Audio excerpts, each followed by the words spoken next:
let's take you back to the history of NXT. NXT, formerly Florida Championship Wrestling, was the original developmental home of World Wrestling Entertainment, formerly WWF, World Wrestling Federation. Now, what they would do, they would take these up-and-coming wrestlers, whether you be an athlete, trained already by a wrestling school, they would take you in, train you. Hopefully, you become the next top star to carry the company to the next millennium.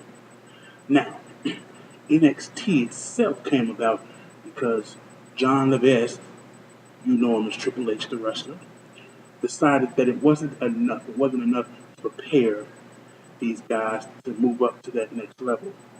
You see, Florida Championship Wrestling, they had a little small area, a little small arena. There was no marketing outside of that. They never left the arena. They stayed right there. The training facility was just a gym. You know, and that's pretty much how it happened. NXT, Triple H's idea was to make it something that could rival the independent promotions, yet get people knowing and talking about the future stars that would make it to WWE's main roster, which is Raw and SmackDown. Now, this NXT, because WWE had already had their branding, as you will, with the new WWE network, they decided, okay, NXT went from being on YouTube and on WWE.com. It's going to put it on WWE Network just for content.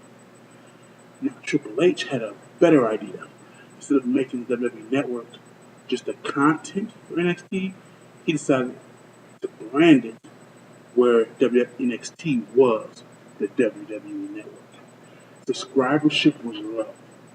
So in order to get that push going, they needed something like NXT. And that's where Triple H came in. Now, the marketing strategies for NXT started off really small, started off really simple.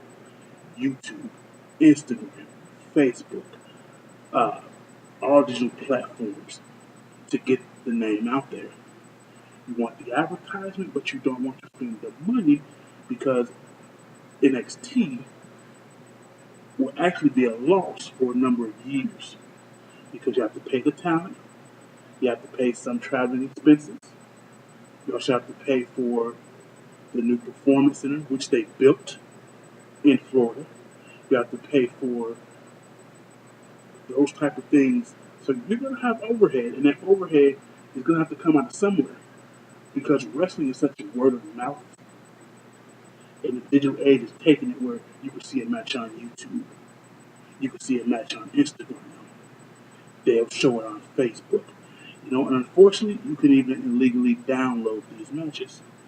So, they decide, okay, we're going to market NXT within our own marketing structure because before, they had never marketed their developmental program.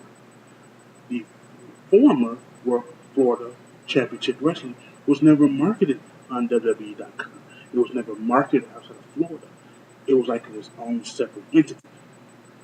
So, you take NXT, you have a straightforward plan. They're based in Florida. That's the home base. That's where everything goes down.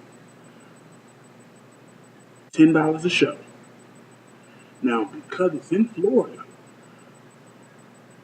and because where they're at, it was a perfect match. So, you have a building that holds roughly 10,000 people. That's a big building. Okay. On WWE Grand Stage, they marketed millions of dollars for marketing for the big shows like WrestleMania. NXT, because it started so low, it was like a little stream. They started off with the online process.